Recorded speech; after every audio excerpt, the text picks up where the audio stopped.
बहुत दिनों पहले की बात है। शांतिपुर में एक बहुत बड़ा जंगल था। उस जंगल में मिनी नाम का एक माँ बंदरिया अपने 2 बच्चों के साथ रहा करती थी। बच्चों में से बड़े का नाम था मिंटू और छोटे का नाम था चिंटू। मिनी अपने बच्चों को बहुत प्यार करती थी और बड़े ही लाड प्यार से उनका पालन पोषण करती थी। वो उन्हें अच्छे अच्छे भोजन भी लाकर दिया करती थी। कुछ महीने पहले ही मिनी के पति की मौत हो गई। तब से वो अपने बच्चों को कभी भी पिता की कमी महसूस नहीं होने दी। देखो मेरे बच्चों, मैं तुम दोनों के लिए केले लाई हूँ। अरे वाह, मजा आ गया। मुझे केले चाहिए, मुझे केले चाहिए। नहीं नहीं, मुझे पहले दो माँ, मैं बड़ा हूँ, मैं पहले खाऊंगा। हाँ बाबा हाँ, सबको बराबर दूंगी। शांति से बैठो जरा। मैं ये केले तुम दोनों के लिए ही तो लाई हूँ। पहले तुम दोनों को खिलाऊंगी, उसके बाद जो बचेगा मैं खाऊंगी। मेरे प्यारे बच्चों, आओ मेरे पास आओ। फिर दोनों बच्चों खाना शुरू करते हैं। खाने के बाद मिंटू अपने माँ से कहता है, माँ, इतने मीठे केले तुम कहाँ से लेकर आती हो? मुझे भी तुम्हारे साथ ले चलो ना माँ, मैं भी मीठे केले लाऊंगा। मेरे प्यारे बच्चों, तुम लोग जब बड़े होकर पेड़ पर छलांग लगाने के काबिल हो जाओगे, तब मैं तुम दोनों को सारे ठिकाने दिखा दूंगी। अब तुम दोनों बहुत छोटे हो, घर में ही रहा करो, बाहर बहुत खतरा है। अच्छा माँ, ठीक है, तुम जैसा कहोगे हम वही मानकर चलेंगे माँ। मैं तो बिल्कुल बाहर नहीं जाऊंगा माँ, बाहर बहुत खतरा है। तुम मुझे खाना लेकर दोगे और मैं बैठे बैठे खाऊंगा। लेकिन मेरे बच्चे, मैं तो हमेशा जीवित नहीं रहूंगी। मेरी भी तो उम्र हो रही है। बड़े होने के साथ साथ तुम दोनों को जंगल के सब कुछ सीख लेना होगा, नहीं तो मैं जब नहीं रहूंगी तब मुसीबत में पड़ जाओगे। नहीं माँ, तुम्हें कुछ नहीं होगा।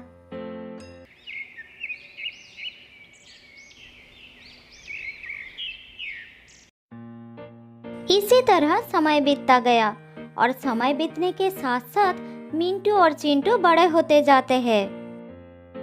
मेरे प्यारे बच्चों, तुम दोनों अब बड़े हो गए हो, इसीलिए मैं चाहती हूँ कि तुम दोनों मेरे साथ चलकर भोजन की तलाश करना सीखो। जंगल के नियम के बारे में जानो, जिससे तुम लोग खुद से अपना भोजन ढूंढकर अपना पेट भर सको। हाँ हाँ माँ, मैं तो कब से जाने के लिए तैयार हूँ। मुझे अभी ले चलो माँ। मैं इस घर के बाहर कभी नहीं गया हूँ। मुझे जंगल देखने का बहुत मन कर रहा है माँ। नहीं माँ, मैं नहीं जाऊंगा। मेरी तबीयत ठीक नहीं लग रही है, तुम दोनों जाओ। अच्छा अच्छा ठीक है, कोई बात नहीं, मैं तुम्हारे लिए भोजन लाऊंगी।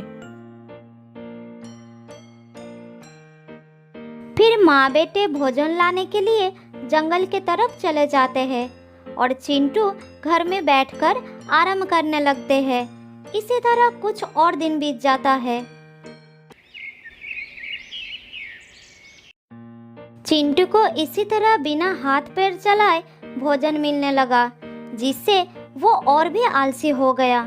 बाद में जब उसकी माँ उसे जंगल में जाने के लिए कहती थी, तो वो कुछ न कुछ बहाना बना देता था। बेटा चिंटू, क्या आज तुम मेरे साथ चलोगे? ऐसे बैठे रहने से कुछ नहीं होगा। तुम्हें भी तो खाना ढूंढना सीखना होगा। नहीं माँ, मेरे पैरों में बहुत दर्द हो रहा है और फिर जंगल से भोजन लेकर आना, इसमें कौन सी बड़ी बात है?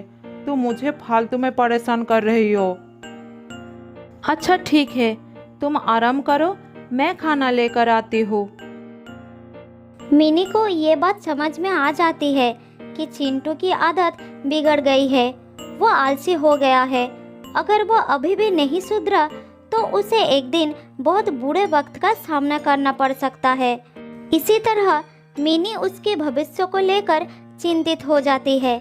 लेकिन चिंटू को लगता था कि उसकी माँ उसे अपने साथ ले जाकर बस परेशान करना चाहती है।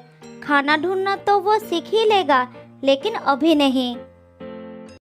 इसी बीच एक दिन मिनी की मौत हो जाती है। दोनों भाई माँ के पास खड़ा होकर बहुत रोने लगते हैं।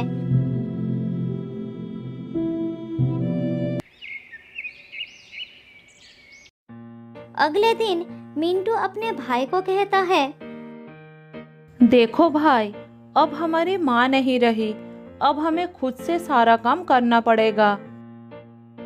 अरे तुम तो मेरे भाई हो ना, तुम्हारे रहते मुझे किस बात की चिंता है। हाँ, तुम्हारी बात बिल्कुल ठीक है, लेकिन हमें अपना जीवन जीने के लिए अपने पैरों पर खड़ा होना बहुत जरूरी है।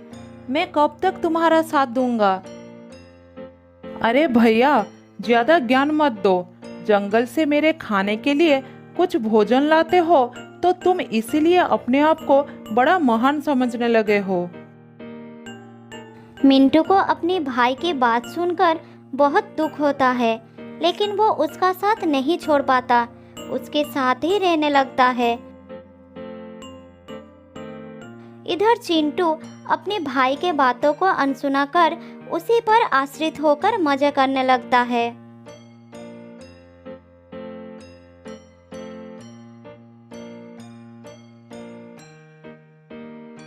अरे चिंटू, कहाँ हो? ये देखो, आज मैं तुम्हारे लिए आम लेकर आया हूँ। जल्दी आओ, आम बहुत ही स्वादिष्ट है। फिर चिंटू अपने भाई के पास आकर आम खाने लगता है। इसी तरह दिन बीतता गया।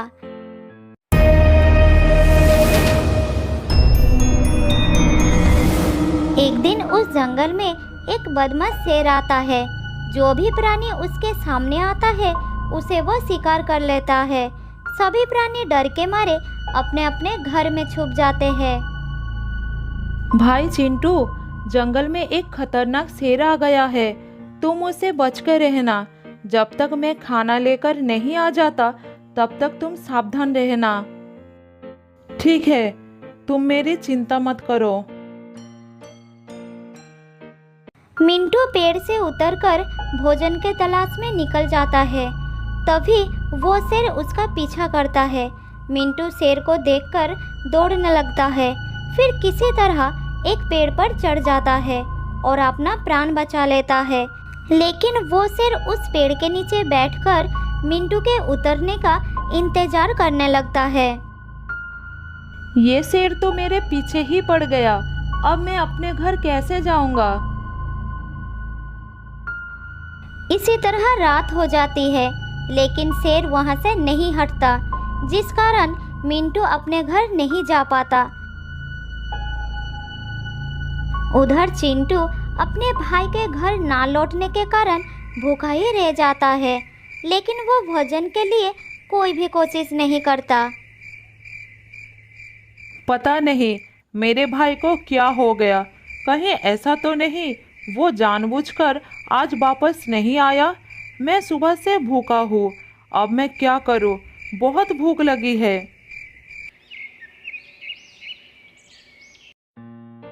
चिंटू पूरी रात ही भूखा रहता है। अगली सुबह मिंटू घर वापस आता है और अपने भाई को खाना देता है। भैया, तुम्हारी वजह से मुझे पूरी रात भूखा ही रहना पड़ा। तुम तो भूखे रहे, मेरी तो जान ही खतरे में थी। अच्छा, ऐसा क्या हुआ तुम्हारे साथ? मिंटू अपने भाई को सारी बात बताता है। फिर उसे कहता है, इसीलिए तो कहता हूँ तुम खुद से कुछ काम कर लिया करो, जिससे जरूरत पड़ने पर बुरे समय का सामना कर सको। अच्छा, ठीक है ठीक है। इसी तरह समय बीतने लगता है। कुछ दिनों में बारिश का मौसम भी आ जाता है और तेजी से बारिश शुरू हो जाती है।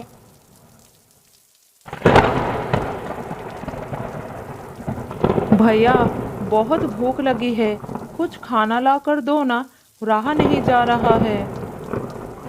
मैं क्या कर सकता हूँ, बारिश थमने के नाम ही नहीं ले रही। क्या हम बारिश में खाना लाने के लिए जा नहीं सकते हैं? माँ ने कहा था आंधी तूफान या तेज बारिश होने लगे तो घर से बाहर नहीं निकलना, जान को खतरा हो सकता है। दोनों भाई भूखे प्यासे बारिश रुकने का इंतजार करने लगते हैं। दिन ढलकर रात हो जाती है, लेकिन बारिश लगातार होती रहती है। सुबह होने पर वो देखते हैं कि जंगल में बाढ़ आ गया है और ऊपर से बारिश भी नहीं रुकी थी। हे भगवान, पूरा जंगल बारिश के पानी में डूब गया है, अब क्या करूं? भूखे भाई का हाल देखकर मिंटू से रहा नहीं जाता और वो खाने के तलाश में जाने लगता है। तुम अपना ख्याल रखना, मैं खाने की तलाश में जा रहा हूँ। मैं भी तुम्हारे साथ चलूंगा भाई। नहीं, अभी नहीं, बाहर बहुत खतरा है, बारिश भी हो रही है, मैं जल्दी कुछ खाना लेकर आ जाऊंगा। मिंटू खाना लेने के लिए चला जाता है और चिंटू घर पर भैया के लौटने का इंतजार करता है। बहुत समय बाद भी मिंटू वापस नहीं लौटता। अरे भैया अभी तक वापस क्यों नहीं आया? इतनी देर हो गई, भूख से तो मेरी जान निकल जा रही है। अगर मुझे खाना ढूंढने का अनुभव होता तो मैं खुद चला जाता। चिंटू को बहुत ही पछतावा होता है कि वो हमेशा दूसरों पर निर्भर रहा। उसने कभी भी किसी चीज को पाने की कोशिश नहीं की, जिसके कारण आज वो संकट में फंसा हुआ है। कुछ दिनों से लगातार भूखे प्यासे रहने से चिंटू की हालत बहुत खराब हो जाता है। फिर एक रात उसे भूखे सोना पड़ता है, लेकिन चिंटू के लिए उस रात के बाद अगली सुबह नहीं होती। वो हमेशा के लिए सो जाता है। तो दोस्तों, इस कहानी से हमें ये सीखने को मिलता है कि हमें कभी भी दूसरों पर आश्रित नहीं रहना चाहिए। बहुत साल पहले की बात है। एक जंगल में रहती थी एक लोमड़ी। वो बहुत झूठ बोलती थी। उसे इधर की बातें उधर लगाने का बड़ी शौक थी।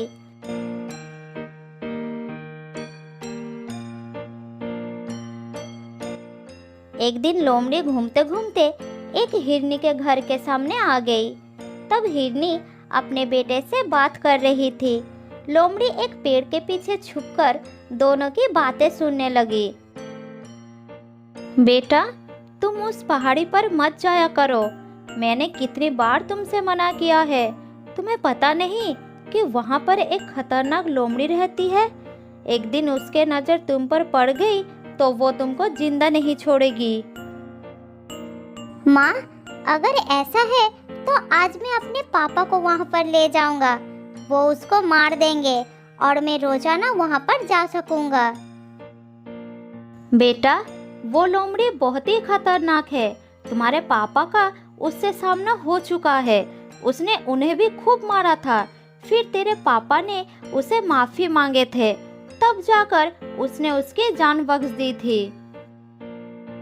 क्या वो इतनी खतरनाक है? तो ठीक है माँ, मैं आज के बाद कभी पहाड़ी पर नहीं जाऊंगा। अपने बच्चे की बात सुनकर हिरनी खुश हो गई। इधर पेड़ के पीछे से लोमड़ी ने सारी बातें सुन ली। उसने सोचा कि ये बात सबको पता चलना चाहिए। फिर वो वहां से चली गई।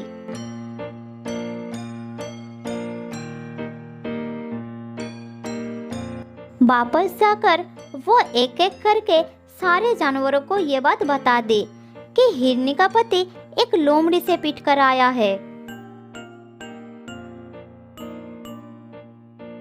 उधर हिरनी का पति जब जंगल में घूम रहा था, तब हर जानवर उसका मजाक बना रहे थे। वो सब यही कह रहे थे कि वो एक लोमड़ी से मार खा कर आया है। यही बात सुन सुनकर उसे बहुत गुस्सा आ गया। तब वो अपने घर पहुंचकर हिरनी के ऊपर बरसने लगा। तुमने लोमड़ी से कहा कि मैं एक लोमड़ी से मार खाकर आया हूँ।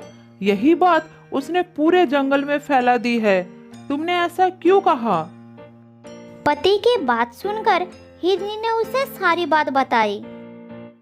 अरे सुनो सुनो, गुस्सा मत करो, मैंने सिर्फ हमारे बच्चे को डराने के लिए कह दिया था और वो मान भी गया। मुझे नहीं पता कि लोमड़ी ने ये बात कब सुन ली। ये सुनकर हिरनी का पति लोमड़ी के पास गया और उससे बोला,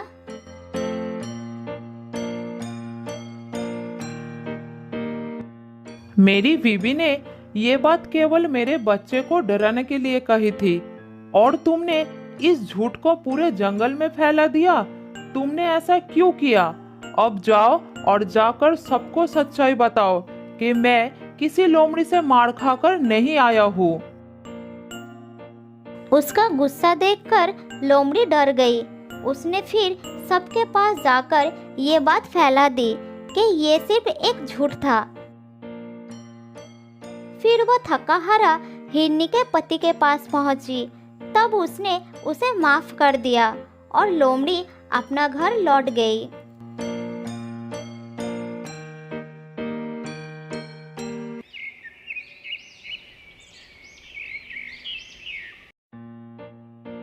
ऐसा ही कुछ दिन लोमड़ी चुपचाप रही, लेकिन अभी भी उसका ये आदत छूटी नहीं थी। फिर से वो जंगल में घूमने लगी।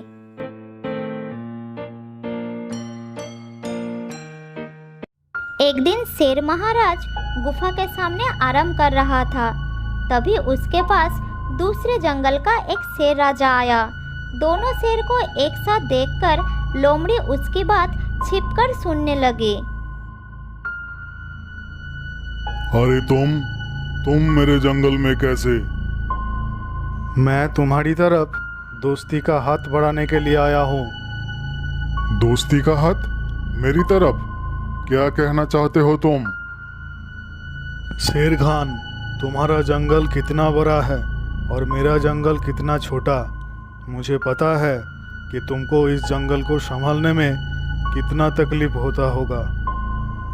ऐसा कुछ नहीं है, मैं मेरे जंगल को अच्छे से संभाल रहा हूँ। किसी को मुझसे कोई तकलीफ नहीं है। शेर खान, मैं तो तुम्हारी भले के लिए ही कह रहा था। तुम मेरे और अपने जंगल को एक कर लो, फिर हम दोनों मिलकर इस जंगल में राज करेंगे। ये बात कहकर वो मन ही मन सोचने लगा। बस एक बार ये हाँ कर दे, फिर इसके जानवरों के साथ मिलकर इसी को मरवा दूंगा। तब दोनों जंगल पर मेरा ही राज होगा। मुझे ये मंजूर नहीं है, तुम जा सकते हो। तुम बूढ़े हो चुके हो शेर खान। अगर कोई मुसीबत आ गई तो तुम कैसे इस जंगल को बचाओगे? ये सुनकर शेर खान को गुस्सा आ गया। लगता है तुझे दिखाना ही पड़ेगा कि मुझ में दम है कि नहीं। नहीं, रुक जाओ। अभी तो मैं जा रहा हूँ, लेकिन कुछ ही दिनों बाद मेरा भाई जंगल आ रहा है। वो तुमसे बहुत ज़्यादा शक्तिशाली है। अगली बार मैं उसी के साथ आऊँगा। लगता है तुमको अपनी जान प्यारी नहीं है। हा, मुझे मार भी दोगे तब भी वो यहाँ जरूर आएगा और तुम्हारे जंगल को साफ कर देगा। ये सुनकर शेर खान जोर जोर से हंसने लगा। क्या बोला तुम? तुम्हारा भाई आएगा? तो सुनो, मेरा भी एक भाई है जो पास के जंगल में राज करता है। मुझसे ज़्यादा जवान और ताकतवर है वो। मैं उसी को बुला लेता हूँ। लेकिन अगर वो इस जंगल में आएगा तो उसको भी शिकार की जरूरत पड़ेगी। तो क्या हुआ? तुम्हारा भाई आएगा, वो भी बिना वजह मेरे जंगल के जानवरों को मारेगा। इससे अच्छा मैं अपनी भाई को ही बुला लेता हूँ। वो रोजाना 3 जानवर को शिकार करता है। यहाँ भी ऐसा करेगा। अब मैं तुमको मार देता हूँ।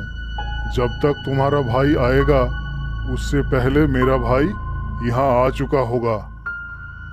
अरे नहीं शेर खान, मैं तो बस ऐसे ही तुमको डराने के लिए कह रहा था। मेरा कोई भाई नहीं है, मैं जा रहा हूँ। ये कहकर वो वहां से भाग गया। इधर लोमड़ी सोचने लगी, अरे बाप रे, रोजाना 3 जानवर, ये बात तो सबको बताना पड़ेगा। ये कहकर लोमड़ी वहां से चली गई और उसने ये बात पूरे जंगल में फैलाना शुरू कर दी। वो जानवरों के पास जा रही थी और यही कह रही थी, शेरखान अपने भाई को इस जंगल में बुलाने वाला है। अब ये दोनों भाई मिलकर रोजाना 3 जानवरों का शिकार करेंगे और कुछ ही महीनों में जंगल खत्म हो जाएगा। ये सुनकर जानवरों के दिल में डर पैदा हो गया। तब सभी जानवर उस जंगल को छोड़कर जाने लगे। शाम होते होते जंगल एकदम खाली हो गया। शाम को जब शेरखान घूमने निकला तब उसे कोई भी जानवर नजर नहीं आया। तालाब के पास भी दूर दूर तक कोई जानवर नहीं थे। अब उसे चिंता होने लगी।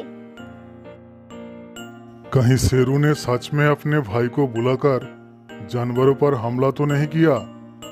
वो सब कहाँ चले गए?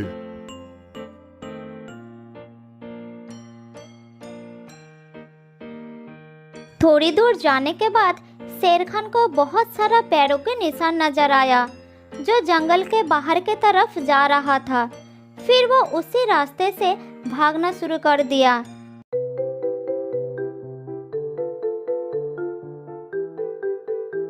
थोड़ी दूर जाने के बाद उसे सभी जानवर जंगल से बाहर जाते नजर आए। शेरखान सबके सामने जाकर खड़ा हो गए। क्या हो गया तुम सबको? कहाँ जा रहे हो जंगल को छोड़कर? थोड़ी देर तो कोई कुछ नहीं बोला। फिर हाथी ने हिम्मत करके कहा, वहाँ रुककर मौत का इंतजार करने से अच्छा है कि हम यहाँ से चले जाए। मौत का इंतजार? तुम लोग क्या कहना चाहते हो? हमें पता चल चुका है कि तुम अपने भाई को भी इस जंगल में बुलाने वाले हो, जो कि रोजाना 3 जानवरों को खाकर अपनी भूख मिटाता है। जब वो यहाँ पर आएगा तो हम में से ही रोजाना 3 जानवर कम होंगे, तो यहाँ कौन रुकना चाहेगा? तुम लोगों को ये किसने कहा? ऐसा कुछ नहीं होने वाला है। हमें ये सब लोमड़ी ने बताई थी। ये सुनकर शेरखान को बहुत गुस्सा आया और वो गरज कर बोला, लोमड़ी, कहाँ हो तुम? मेरे सामने आओ। ये सुनकर लोमड़ी डर गई। वो जानवरों के पीछे छुपी हुई थी। फिर वो धीरे धीरे सामने आई। तुमने ये झूठ क्यों फैलाई? जल्द ही बताओ, इसके पीछे क्या कारण था? महाराज, मैंने आपको कहते हुए सुनी थी। आप शुरू से कह रहे थे कि आप अपने भाई को बुलाने वाले हैं और फिर रोजाना 3 जानवरों का शिकार किया करोगे। मूर्ख, तुमने ये नहीं सुना शेरू क्या कह रहा था? वो अपनी भाई को बुलाकर इस जंगल पर हमला करने के लिए कह रहा था। इसीलिए उसको डराने के लिए मैंने ऐसा बोल दिया कि मेरा भी एक भाई है। असल में मेरा कोई भाई नहीं है और मैं कभी अपने जंगल को बर्बाद नहीं करूंगा। ये सुनकर सब जानवर खुश हो गए और वापस जंगल की तरफ चल पड़े। सुनो लोमड़ी, आने वाले खतरों से होशियार रहना अच्छी बात है, लेकिन पहले पता कर लेना चाहिए कि खबर सही भी है या नहीं। बिना पता किए किसी भी बात को फैलाना अफवाह होती है और अफवाह फैलाने से हमेशा नुकसान ही होती है। ये सुनकर लोमड़ी को अपनी गलती का एहसास हो गया। फिर उस दिन के बाद उसने अफवाह फैलाने की आदत हमेशा के लिए छोड़ दी।